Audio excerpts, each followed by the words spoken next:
Mula sa 702 DZAS, Agapay ng Sambayanan. Narito na ang programang mag-uugnay sa iyo tungo sa wastong kamalayan sa batas. Praktikal na talakayan ng mga alituntunin at balitaktakang may kaugnayan sa mga patakaran ng bayan. Kinilala sa Golden Dove Awards bilang Best Documentary Program. Ito ang Tabas ng Batas!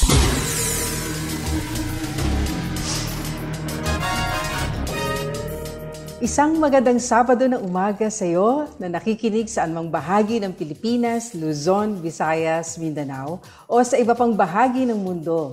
Marahay na aga sa inyo naming nakikinig dyan sa Bicol Region sa pamamagitan ng CARE 104.3 The Way FM. At diyan din sa Zamboanga City na nakikinig sa 1116 DXAS Radyo Komunidad Buenos Dias.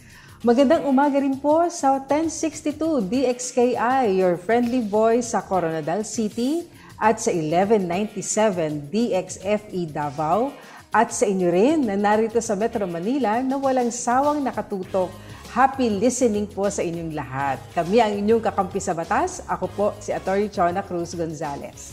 At ako naman po si Atty. Jeremiah Belhica. Ito po ang programang Tabas ng Batas dito po sa 702 DZAS FEBC Radio TV. Tayo po ay miyembro ng KBPO ng Kapisanan ng mga Broadcaster ng Pilipinas. At tayo po ay napakikinggan at napapanood sa ating pong mga iba't iba pong mga platforms sa Facebook at sa YouTube channels ng 702 DZAS FEBC Radio TV at sa Channel 185 po. Sa Signal TV sa atin pong nakikipagtulungan sa atin with GCTV. At tayo ay sinasamahan din ng ating cute crew na sina Absidi Ferrer, ang ating Progtex sa sila Benjo Morano, Reggie Villena, Nathaniel Peralta at RTV na sina Eileen Valdez, Abby Glindo, Chris Rosete, Wenmark Balatukan, Jong Perez at Angelica Calayan.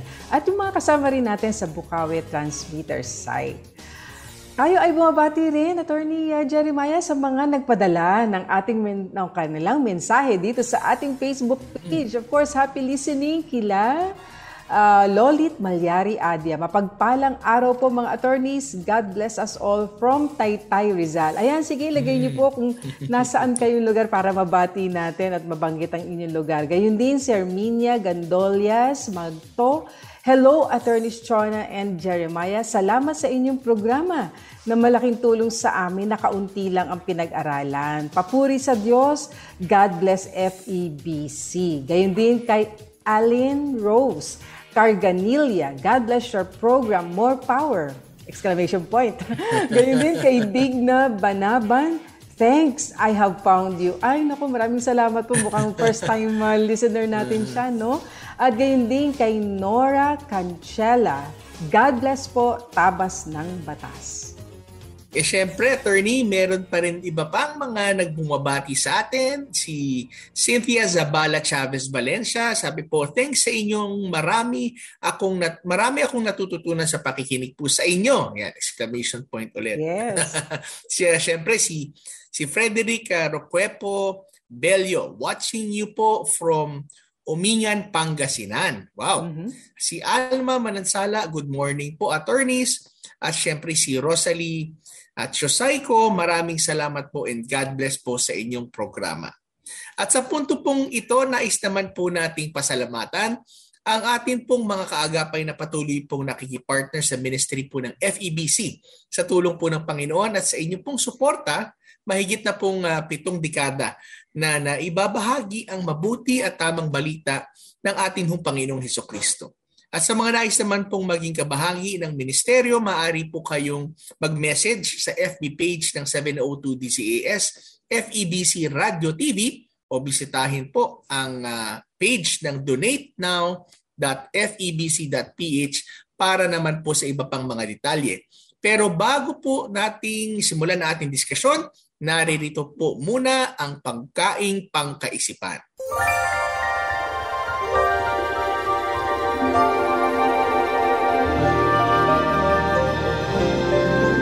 Ito po ay mula sa libro ng Galatia 6:9 chapter 6 verse 9 to 10. Ang sabi sa Magandang Balita Biblia, kaya't huwag tayong mapagod sa paggawa ng mabuti sapagkat pagdating ng takdang panahon, tayo ay aani kung hindi tayo susuko. Kaya nga basta may pagkakataon ay gumawa tayo ng mabuti sa lahat ng tao, lalo na sa mga kapatid natin sa pananampalataya.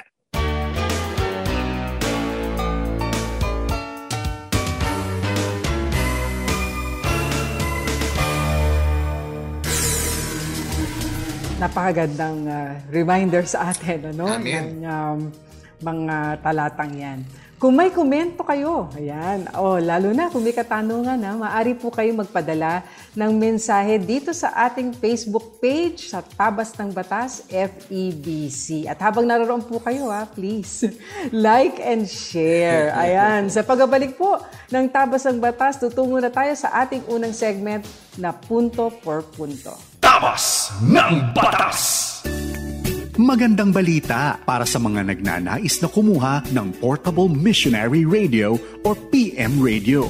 Narito ang mga Christian bookstores na pwedeng bisitahin: Back to the Bible Bookstore, PCBS Farmers Market Cubao, PCBS Dasmariñas Cavite, PCBS Imus Cavite, PCBS Santa Rosa Laguna, PCBS Fairview, PCBS Monumento, PCBS Cubao EDSA, PCBS Masagana Manila at PCBS Marilao Bulacan.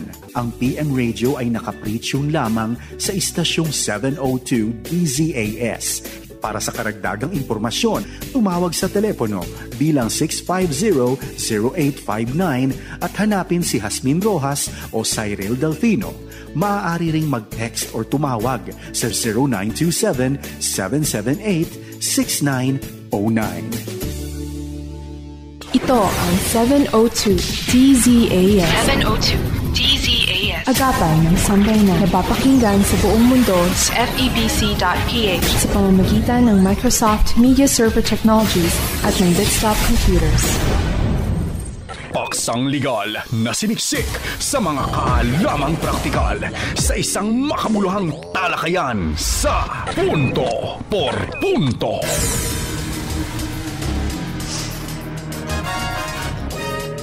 Okay, so tayo po'y nagbabalik sa ating programang Tabas ng Batas. Ako po si Attorney Jeremiah Belica. At ako naman po si Attorney Chona Cruz Gonzalez. Attorney Jeremiah, ano ba ang pag-uusapan natin na napakahalagang batas ngayong umaga? Well, tayo pag-uusapan ang isang topic na siguro ay na-experience ng bawat isa kahit hindi natin sinasadya na kailangan natin matutunan. Ito yung tinatawag na rights of co-ownership or rights of a co-owner. Naku, mahalaga to, attorney.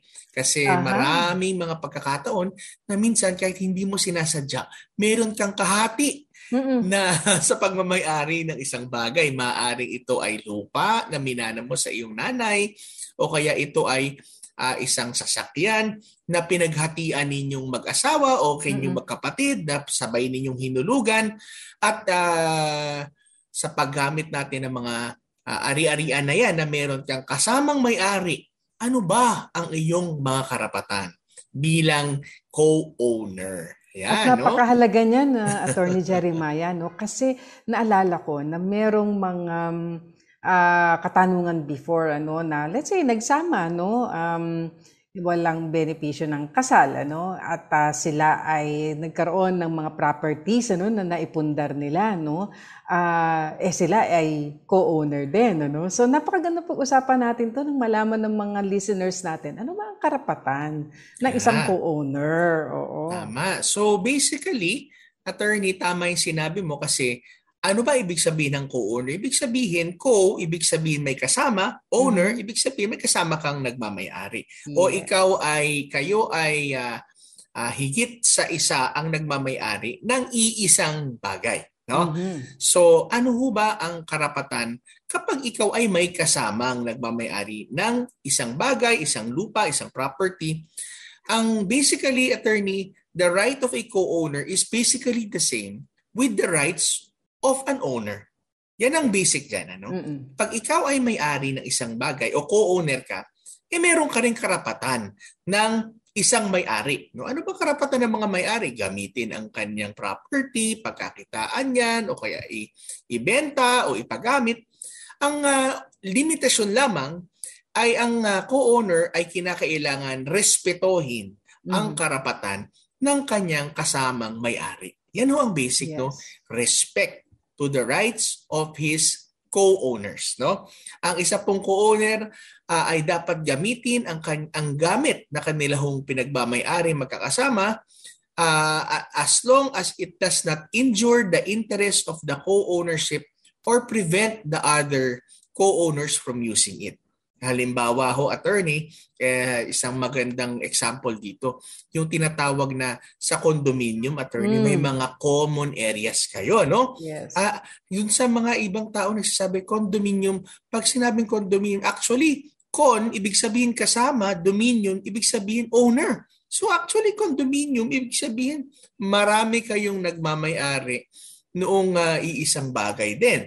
So, merong mga common areas katulad ng lobby, katulad ng siguro yung sa swimming pool, at yung iba't ibang mga areas na pwede nyo yung gamitin bilang may-ari din. Pero, dapat siguraduhin mo na hindi mo naman ito sisirain, hindi mo ito dudumihan, at ito naman ay maaari pa rin gamitin ng ibang mga may-ari. No?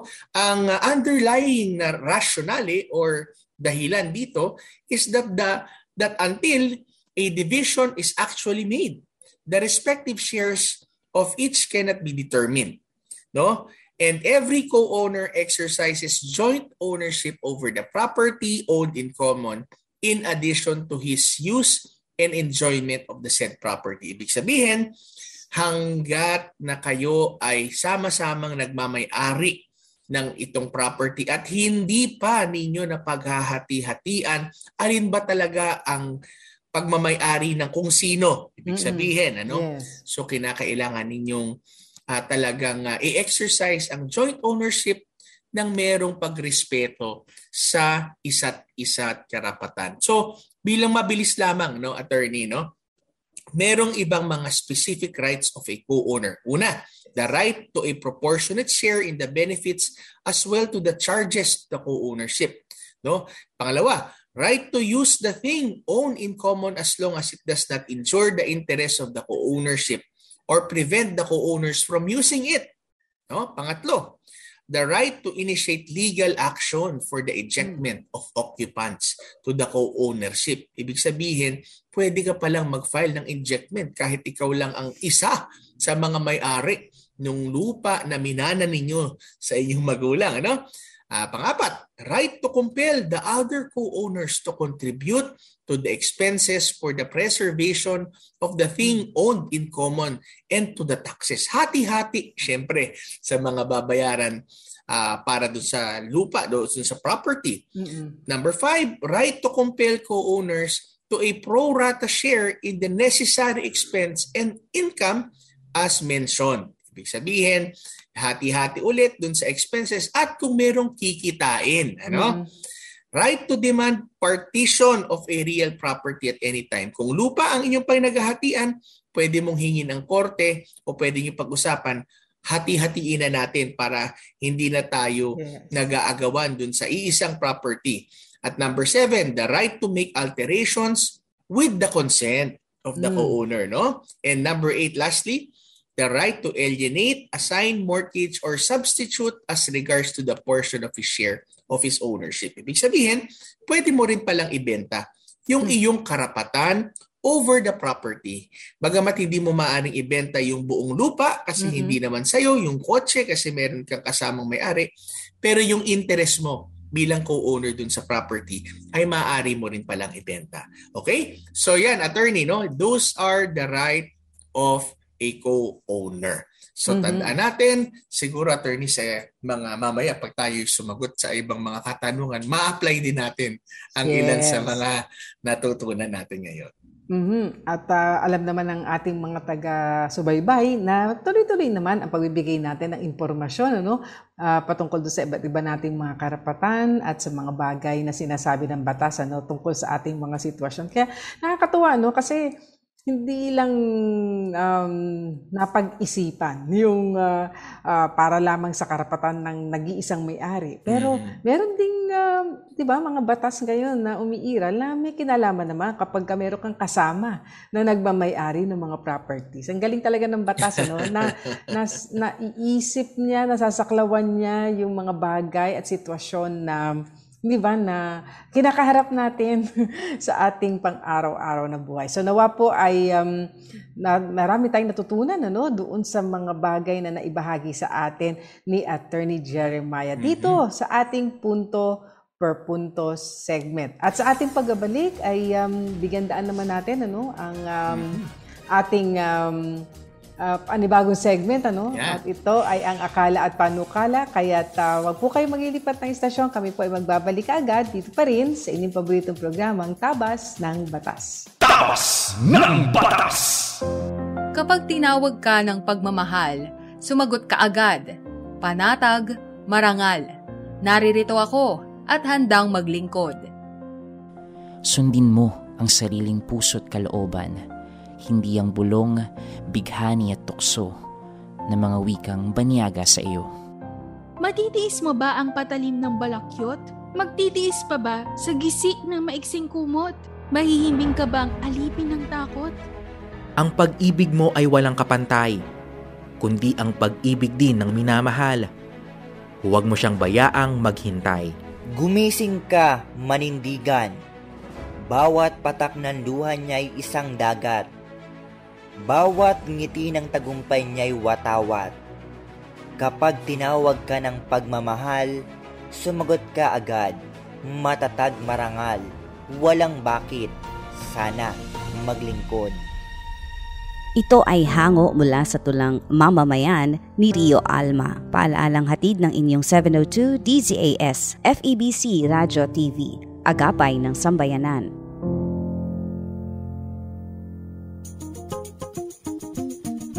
Nagpapatuloy sa 74 na taong pagsasahimpapawid ng mabuting balita ni Kristo.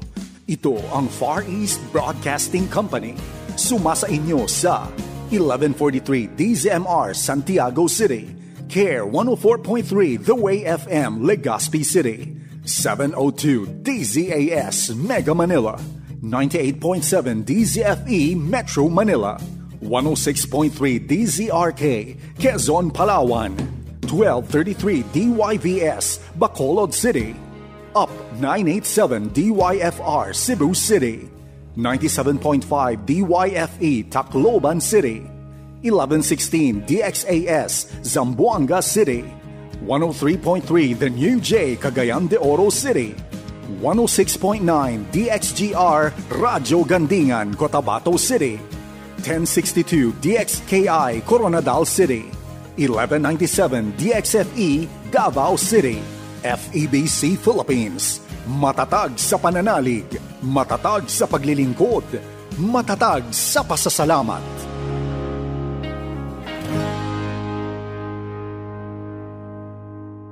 Pagbibigay linaw sa mga palapalagay, ugnay sa mga panukalang batas.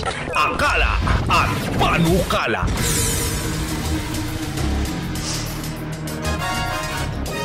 Okay po, so tayo'y nagbabalik po muli sa ating programang Tabas ng Batas. Kasama niyo pa rin po kami. Ako po si Attorney Jeremiah Belhica.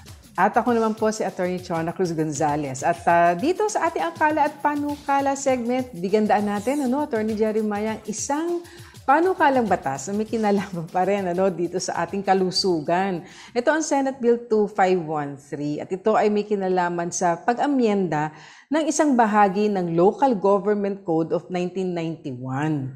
Ayan, at ito ay may kinalaman sa basic health services kasi nga ay nasa pandemya pa rin tayo at ito isang bagay pa rin na kinakailangan nating harapin. Kaya ang sabi sa explanatory note, the provision of basic health services has been devolved to local government units. Section 16 of RA 7160 or otherwise known as the Local Government Code of 1991 authorizes LGUs to execute such powers that are necessary, including yung health services. So hindi lang yung incidental to the efficient and effective provision of basic services and facilities, but most importantly, yung health services. Now, Section 478B of Local Government Code enjoins the LGU health officer in every province, city, and municipality to take charge of the office on health services. Napakahalaga nito dahil nga, eto nakita natin sa sitwasyon ng pandemya, gaano kaimportante ang ating mga medical frontliners kasama itong ating health services sa ating mga LGU. So, in its advisory number 2022-0611 dated March 16, 2022, the FDA warned the public against the purchase and use of verified counterfeit versions of drug products including BioFlu, Alaxan FR, Medical Advance, Decolgen Forte, Neosep Forte, among others that are circulating in the market. Naalala mo, Atty. Jerry Maria, hindi ba? Early part of this year, particularly around January to February, hindi ba? Na na-surprise tayo na nagkaubusan ng mga paracetamol. Yeah, oo. Ng mga, di ba, cold medicine, ng mga cough medicine na ito. At lumabas din na mayroong mga counterfeit products. Yan, oo. At ito yung nais i-address nitong panukalang batas ito. At sa pagkapatuloy niyang explanation, sabi, FDA received 185 reports on sari-sari stores that were illegally selling medicines, among which 78 were adjudged guilty. This prompted the DILG to release a statement last February 17, urging LGUs to enact ordinances banning the sale of medicines in sari-sari stores and direct the PNP to arrest violators. Kasi nga, di ba, una-una, sabihin, wala naman silang otoridad o lisensya na magbenta ng mga medical products, ng mga gamot. Ang masama pa nito, attorney, counterfeit o fake yung products. Eke, no? Oo. Gamot, taking gamot. Na nabili dito sa mga sari-sari stores.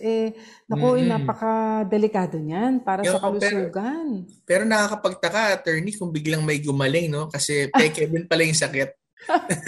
Yun lang. Yun lang pala, so, no? Peke sa peke, Pero yun din yung naging concern ng DOH at ng DILG, no? Kaya yun daw sale ng counterfeit products, of course, poses potential danger to consumers and is penalized. Actually, may humiiral na batas. Ito yung Food and Drug Administration Act of 2009 at RA 8203 or Special Law on Counterfeit Drugs.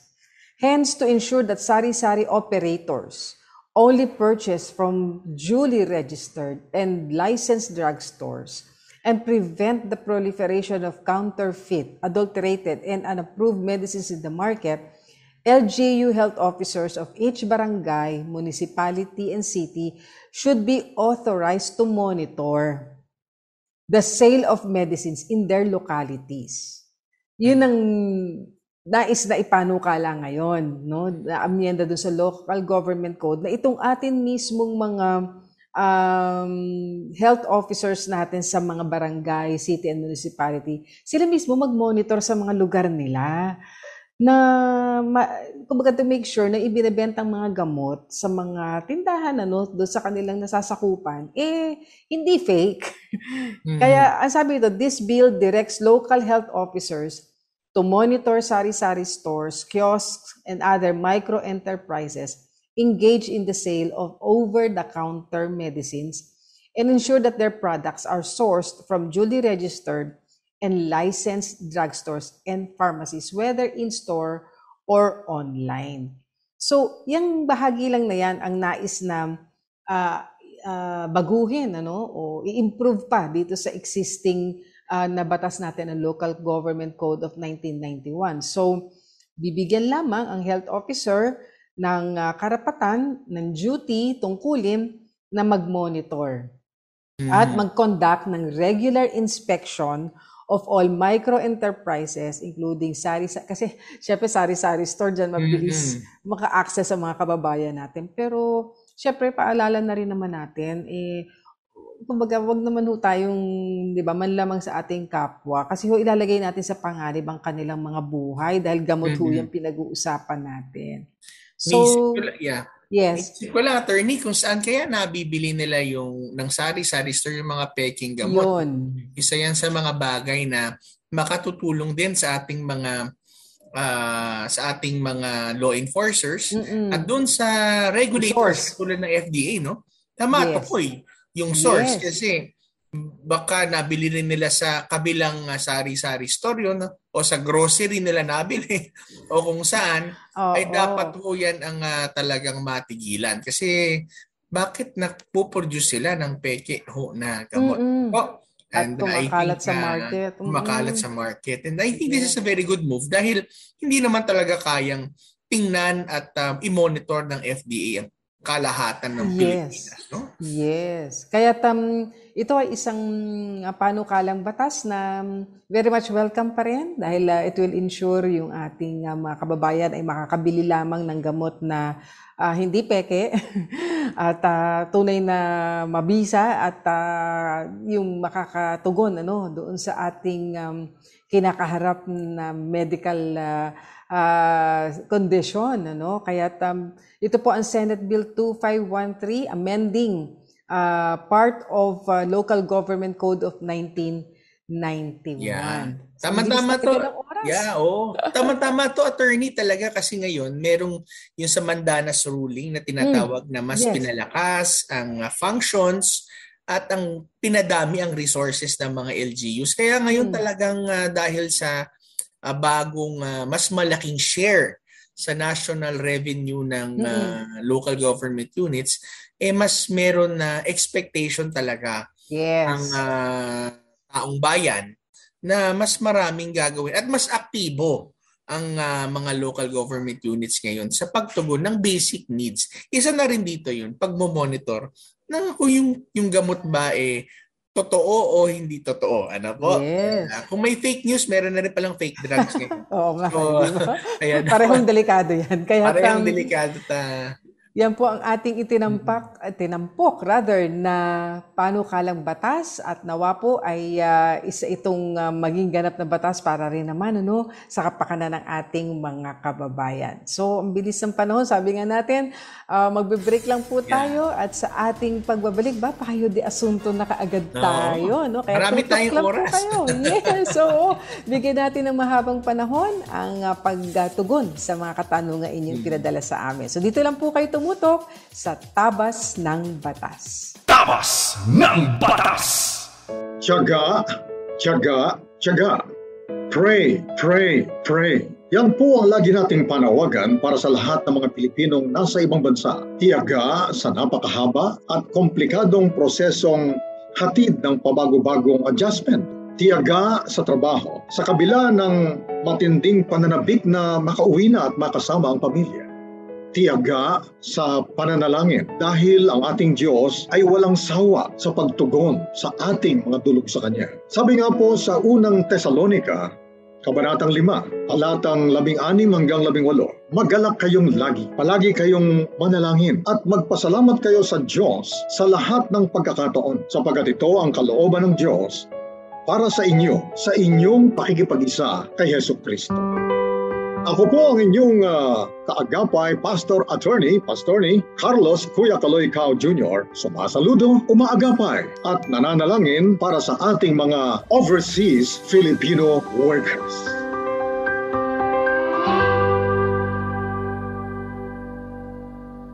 Sumasayang papawid mula sa Maynila. Ito ang Far East Broadcasting Company Philippines. FEBC. Himpilang 702 DZAS. Agapay ng Sambayanan. Mga kasong bibigyang pansin at mga katanungang sasagutin, yan ang tututukan at gagabayan ng Payo de Asunto.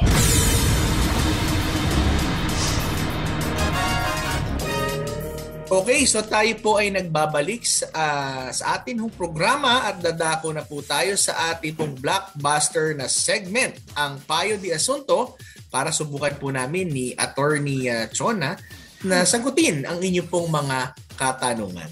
Ito na ang mga nagmamadaling katanungan. Para bigyan na rin natin kaagad ng sagot. Sabi niya, good morning po, attorneys. Ask ko lang, ano ba ang gampanin ng CDA sa co-op? Salamat po at stay safe. Pag-check natin, Attorney Jeremiah, yung CDA, ano ba ang role niya sa cooperatives? Ito pong CDA ay Cooperative Development Authority. Isa siyang tanggapan, Attorney, na lead agency for promotion and development of cooperatives. Yan ang itinalaga ng ating batas na parang manguna sa hindi lamang ito promote cooperatives, kundi pag-develop din ito. To formulate, adopt, and implement integrated and comprehensive plans and programs on cooperative development consistent with national policies. Ngayon, ito pala mga services nila, Attorney Jeremiah, bigyan daan lang natin. Unang-una, ang budget preparation and execution program. So, magpe-prepare din daw ng budget itong tanggapang ito. Preparation of financial accountability report, kasi may pera ring involved naman sa mga cooperatives. Preparation of monthly, quarterly, year-end financial reports para transparent, at accountable ang mga officials ng cooperatives. Processing of claims or disbursements at remittance of tax withheld, premium, contribution to PhilHealth, GSIS, Pag-ibig, etc. So basically, yan po yung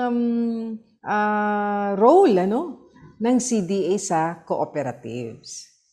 Tama. So, Attorney, napakagandang makipagtulungan dyan kasi ako yung nagkaroon ng marami experiences sa kanila. And talagang yung registration ng kooperatiba, pati yung pagkuha ninyo ng exemption ninyo sa taxes, ay sila ang makakatulong po sa inyo. And yun nga sinabi ninyo, Attorney, sila din ay nagbibigay talaga ng mga developmental programs para mas lalo ho ninyong mapalakas ang inyong kooperatiba. Po?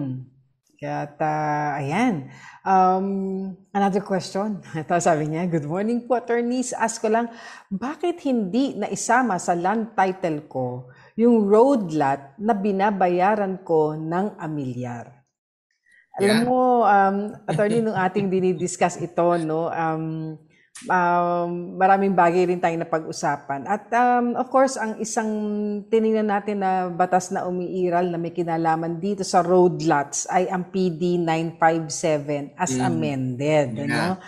At ayon na rin naman dito at in-apply ng Court of Appeal sa isang kaso ang batas na ito. Ang sabi niya, road lots cannot be sold to any person. So, hindi raw ito maibebenta sa isang individual, pero it may be titled only in the name of the owner of the subdivision or its developer. Tama. Attorney, yung sinabi natin sa dun sa sabi nga natin yung Presidential Decree, PD pa ito, Presidential Decree 957, ito yung Subdivision and Condominium Buyers Protective Decree. So kaya naman natin ito ay nababanggit ngayon dahil kadalasan pag-usapang road lot, ay ito ho yung sa loob ho ng mga subdivision. Ibig sabihin, meron hong developer yan ng projects, at doon sa inyo pong subdivision na inyong na kung saan bumili po kayo ng lupa, ng lote, meron hong mga road lots po doon na dinadaanan ng mga sasakyan, ng mga daanan. At yan po ay ayon sa batas ay ibinibigay at idinudonate pabalik ho yan sa local government units. Kaya minsan, attorney, maalala natin na sa ibang mga subdivision hinihingi na buksan ng LGUs para maging friendly lane, daanan, kasi pag traffic na naman, nadadaanan. So bakit nila pwede gawin yun? Yun ho pala, sila ho pala ang siyang may-ari. So ang tanong lang natin siguro dito, attorney, bakit binabayaran niya ng amilyar yung road lot na yan? Siguro dapat maraming ang katanungan tayo pwedeng maitanong pa dyan, pero siguro yun i-check niya, attorney. Yes. Bakit niya binabayaran yung amilyar na yan? At dahil yan ay hindi naman niya nagagamit, number one, ang basis ng amilyar ay yung use ng property. At pangalawa, hindi naman sa kanya at hindi naman nakatitulo ang road lot sa kanya. Yes, ayan.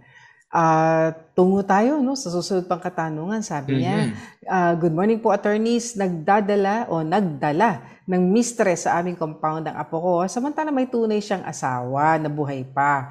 Wala daw kaming karapatan na pakialaman siya dahil buhay niya yan, pero umuupa siya sa kapatid ko. Ask ko lang, ano po ang dapat naming gawin? Ayan. So, ang una natin agad naisip yung lease contract, Kasi nangungupahan daw. At karaniwan, kapag ikaw po ay nangungupahan, merong kontrata yan.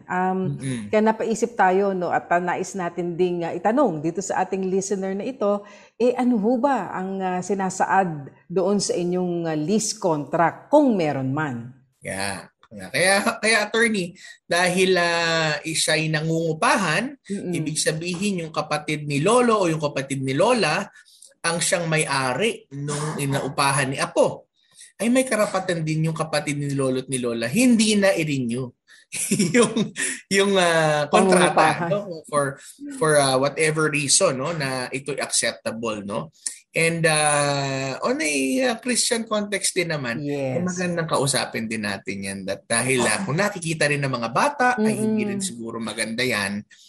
Dahil na-expose sila sa isang tinatawag na immoral relationships and we can actually cite that sa kanila. Pero sabi nga, ang karapatan kung ito'y inuupahan ay pwede namang hindi na i-renew yung upa kung kinakailangan.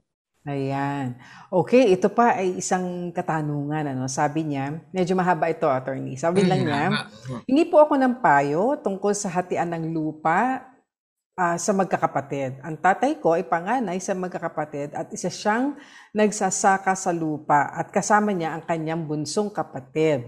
Nang ibinenta ng may-ari ng lupa ang sinasaka nila, kami ang kumilos para mag-redeem nito. Kinuha po ng bunso namin yung mga papel sa amin, siguro yung mga dokumento, at pinalakad sa asawa ng pinsang ko na pinangakuan na bibigyan ng portion ng lupa. Kung magkano ang babayaran daw ng magkakapatid, ay makikishare din siya para may equal share din siya. Ngayon po, nagkanya-kanya na ng pili ng lokasyon ng lupa at ang napunta sa tatay ay yung nasa pinakadulo. Samantalang sila ay nasa harap ng highway. Noong nakikipagpalitan ng tatay dun sa asawa ng pinsan ko ng matigas at kinampihan pa siya ng ibang kapatid ng tatay ko at sinabing nagbayad din naman siya.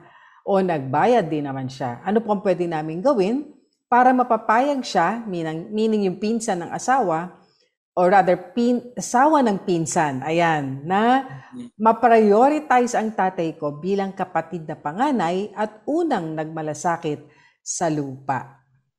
So, attorney. Katanungan yan. Attorney, magandang katanungan to kasi babalik ito dun sa karapatan nung tiller of the land. Ibig sabihin, siyang nagbubungkal ng lupa kasi ito ay pinoprotektahan ng batas. Yung sa ating agrarian reform Land law. Reform Code. Reform law.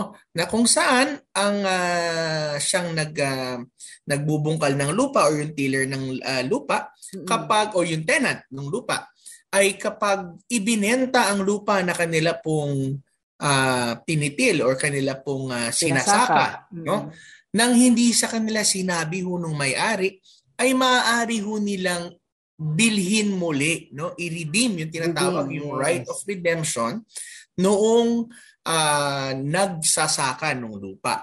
Ito yan ay tinatawag, attorney, na ang goal talaga ng batas na yan is yung emancipation talaga ng tiller of the land. Ibig sabihin, mapalaya ang taong nagbubungkal ng lupa na mapasakan nila yung lupang kanilang binubungkal.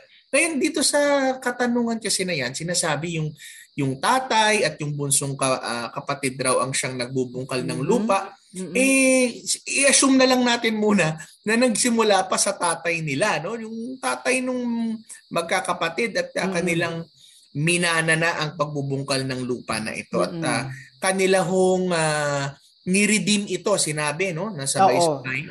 Kung kaya, attorney, lumalabas dito, ang may karapatan dito, sa tingin ko doon sa storya, is yung mga magkakapatid. Sila talaga ang siyang may rights over dito sa property na ito. Kasi sila naman ang tagapagmana nung nagsimula na nagbungkal. Ang katanungan kasi, paano nga naman yung asawa ng pinsan na nakibakas dun sa redemption? Ano po? Siguro yun ang kinakailangan sa tingin ko na kinailangan nilang tingnan at pag-usapan muli. Kasi hindi automatic yun. Yes. Na porket siya nakipag... nag-share doon sa redemption kung meron sa redemption, no? Meron na rin siyang agarang karapatan. At best, at tingin ko, attorney, ay meron silang internal arrangement. Pero yaman na rin lamang na sila yung magkakapatid at sinami, nagpili-pilian sila ng hatian ng lupa. Siguro, ano ba to? In writing ba yung hatian nila ng lupa na ito? Kasi kung in writing yan, ay pwede nating balikan kung ano yung napag-usapan in writing. Pero kung hindi naman nakasulat, ay siguro pwedeng tumawag ulit sila ng pag-uusap ng mga magkakapatid para once and for all siguro maisaayos nila ang kanilang hatian ng lupa. At yung binabanggit po ni Attorney Jeremiah ay na may kinalaman doon sa redemption, no? Ito po ay mula sa RA 3844 Agricultural Land Reform Code at Section 12, nakalagay doon yung right of redemption na kung sakaling araw po yung may-ari ng lupa ay ibinenta sa iba, no, sa third person, yung lupa na yun na sinasaka, merong right to redeem itong mga nagsasaka, at nakalagay right to redeem the same at a reasonable price and consideration. Pero meron pong mga proviso na tinatawag ang batas. At ang sabi po rito, where there are 2 or more agricultural lessees, at mukhang ganun ang sitwasyon, Attorney Jeremiah, dahil yung tatay niya at yung bunsong kapatid ay nagsasaka at baka naman din yung ibang mga kapatid ay nagsasaka rin dito. Each, sabi rito, shall be entitled to said right of redemption only to the extent of the area actually cultivated by him. Yeah. So saan ba dyan yung talagang sinasaka mo lang? Oo, doon sa kabuuan na yan.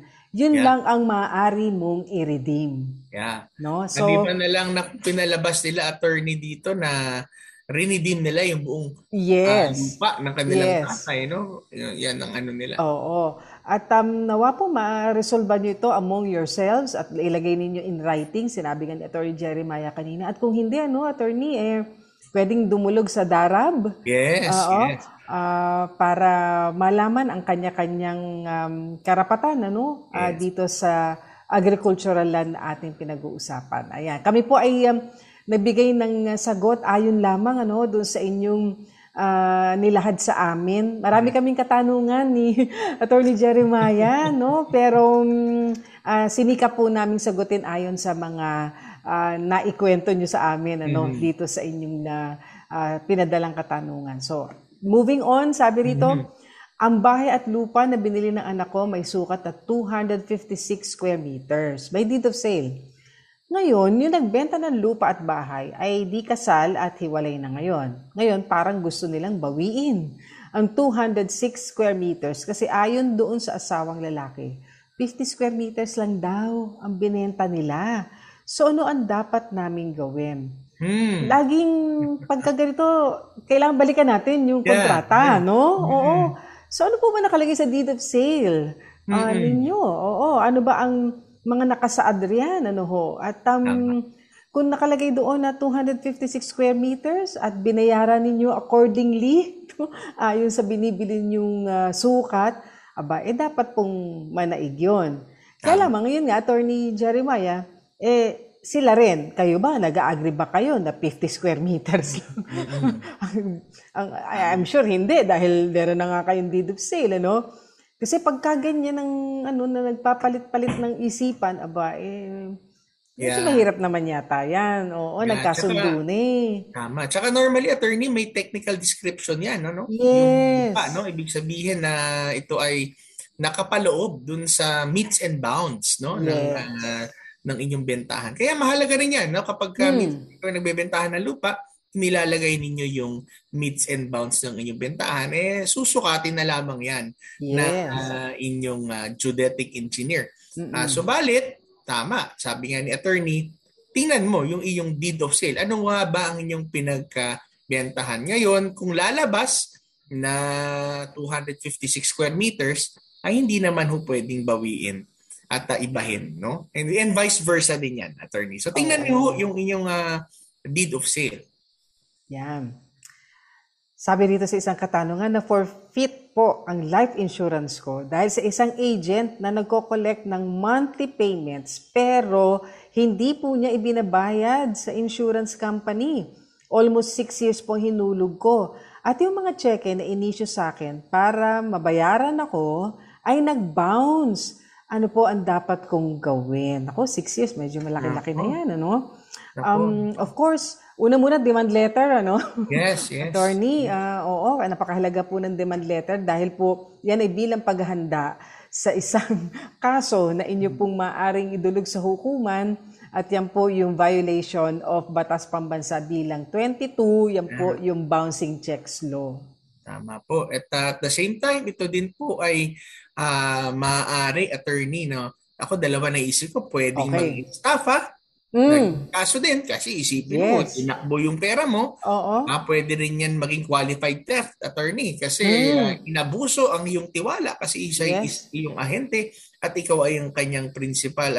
At depende yan, attorney, kung gaano kalaki at magkakano yung itinakbong pera, ganoon kalaki din ang magiging penalty. Ano po? So, yan po yan. As to the life insurance po na hindi hinulugan, ay sa tingin ko at mahirapan tayong pilitin ang insurance company na kayo po i-insure kasi wala naman po silang tatanggap na bayad mula sa inyo.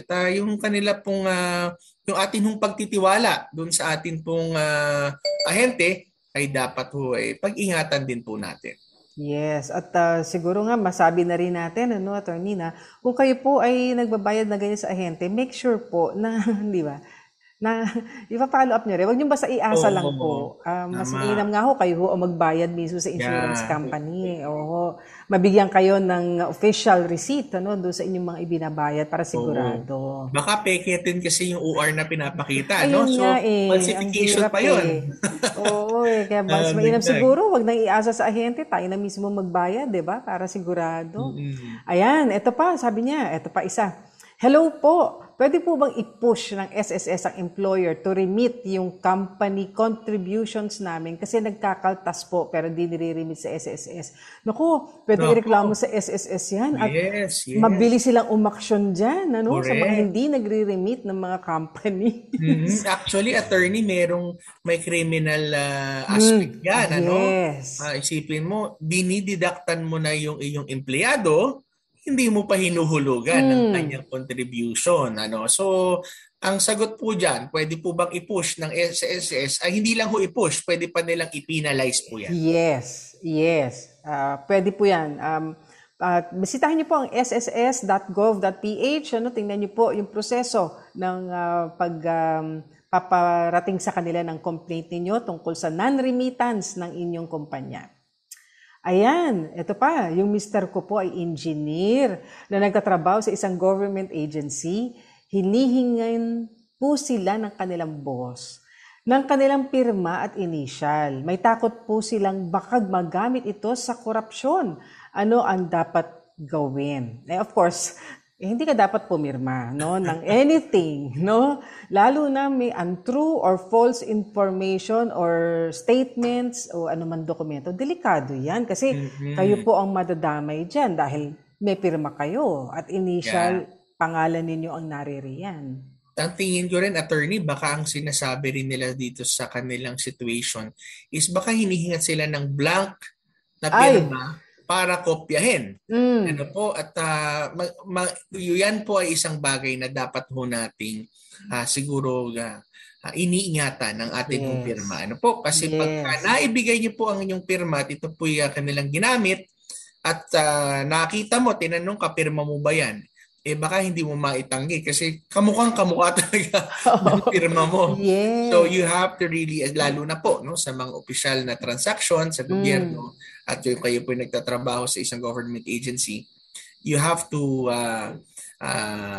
really approve something before you sign. Yes. Ngayon siguro, dahil nandito tayo sa gantong usapin, Attorney Jeremiah, ano sa tingin mo? No? Kasi minsan, katulad nito, ang tenor nito parang, syempre, boss, no? Na nagpapapirma sa'yo.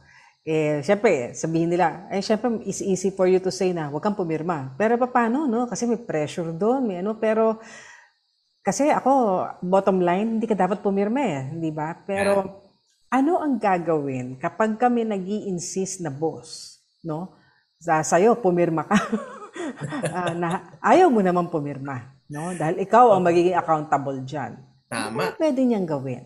Nako, ang atin pong obligasyon na sumunod sa atin pong mga superior ay kinakailangan na ayon pa rin po sa prescription ng batas. So, hindi ho porket na sinabi ho sa atin at alam ho natin o hindi ho tayo sigurado kung tama o mali, ay pwede ho tayong pilitin. Ano po? At the same time, kapag tayo po'y pinilit sa kabila ng ayaw po natin, maaari po yung dalawa, no? Pwedeng maging yan po ay kaso ng violation na 6713, no? Yung Code of Conduct ng isang public official, at maaari din maging criminal case for coercion yan, attorney.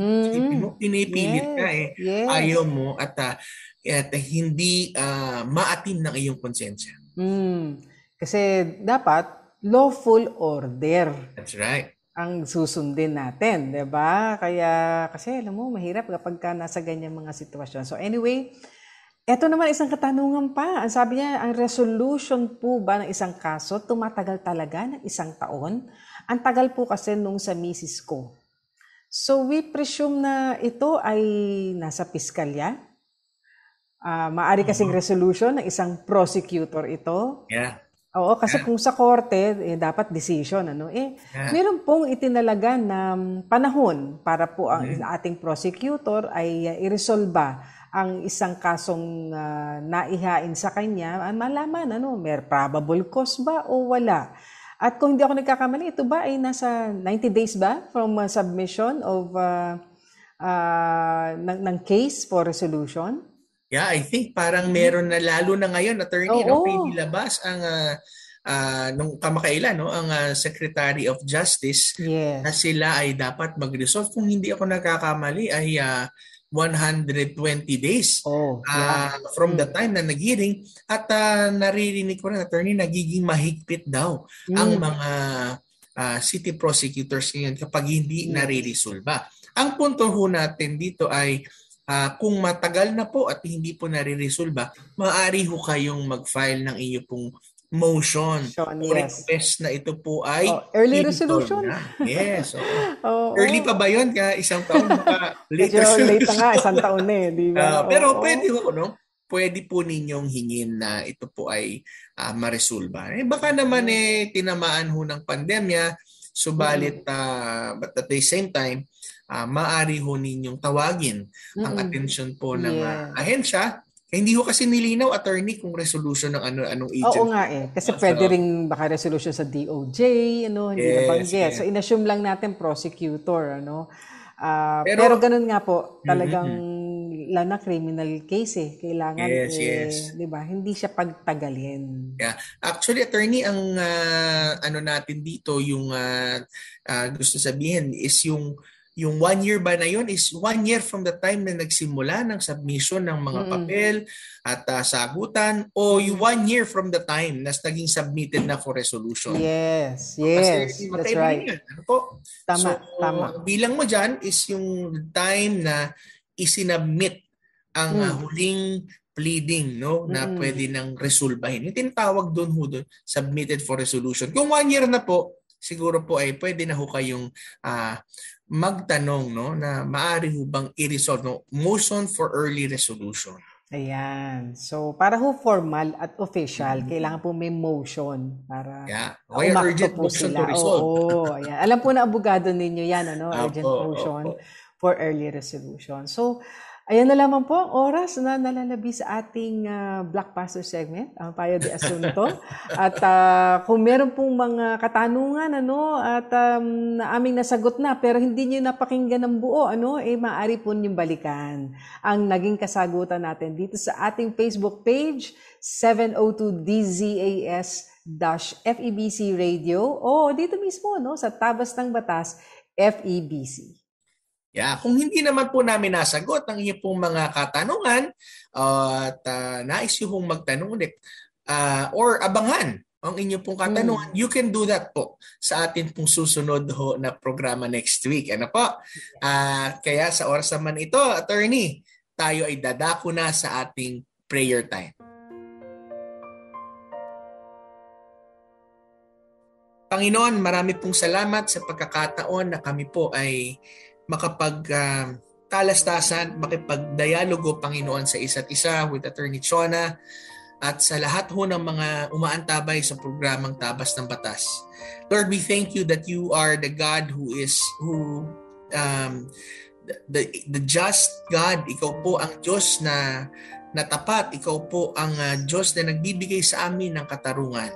Ikaw po ang aming advocate. Ikaw po ang aming tagapagtanggol sa bawat hamon na amin pong kinakaharap. At ikaw rin, O Diyos, ang nagbibigay sa amin ng katalinuhan at ikaw po yung nagbibigay sa amin, Panginoon, ng kapanatagan sa anuman pong pinagdadaan ng problema, pagsubok, Panginoon, and any uncertainties that we now have, Lord, in our lives. Lord, we pray na sa pamamagitan ho ng amin hong mga naging diskusyon ay hindi lamang po nagkaroon ng kaliwanagan sa kanilang isip, pero ito po'y magdudulot, Panginoon, sa kanila ng paraan upang kanila pong matukoy ang mga kasagutan sa kanila pong mga katanungan. And we thank you, Lord, sa lahat po ng bumubuo ng programang ito, sa lahat po, Panginoon, na nakikinig po sa amin. Pagpalain mo po sila, Lord, and let your anointing and your grace and your mercy, Lord God, flow, Lord God, in their lives continually. Sa iyo po namin ibinabalik ang lahat ng kapurihan at pasasalamat sa matamis na pangalan ni Jesus. Amen at amen. Amen. Salamat kaagapay sa mga tumututok at sa mga tumutok sa radyo at online sa ating pong Facebook at YouTube channel. At gayon din po sa Channel 185 sa Signal TV sa GCTV. Kami po ang inyong mga kakampi sa batas tuwing Sabado ng umaga. Ako po si Attorney Jeremiah Belhica. At ako naman po si Attorney Chona Cruz Gonzales na nag-aanyaya sa inyong lahat na samahan po kami sa susunod na Sabado sa parehong oras at himpilan. Kaya't lagi po nating tatandaan, kung uunawain at susundin, kakampi mo ang batas.